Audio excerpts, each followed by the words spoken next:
કોંગ્રેસમાં જોડાવાને લઈને પિતા છોટુ વસાવા આક્રમક મૂડમાં આવી ગયા છે।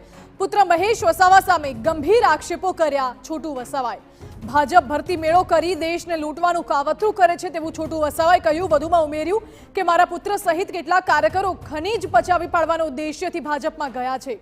વર્ષો સુધી આદિવાસી હકની વાત કરનારાઓ રાતોરાત બદલાઈ ગયા। ખનીજ લૂંટવા પક્ષ પલટો કરાયો તેવો આક્ષેપ પિતાએ પોતાના પુત્ર મહેશ વસાવા પર જ કર્યો।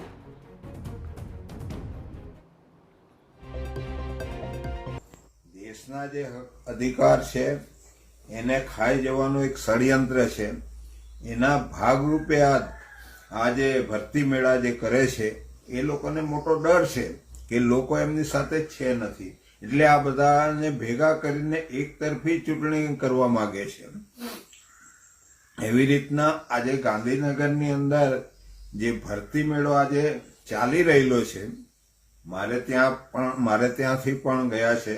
મારા પુત્રના બીજા બધા જે આગેવાનો અત્યાર સુધી 5-6 શિડ્યુલની વાત કરતા હતા એ બધા એ ભરતી મેળામાં ગયા છે। એટલા માટે ગયા છે કે અહીં જે ખનીજ જે કોલસો નીકળવાનો છે અને એ કોલસામાં ચોરી કરવા માટે કોલ ઉંદરના સ્વરૂપે એ લોકો આજે જોઈન થવાના છે।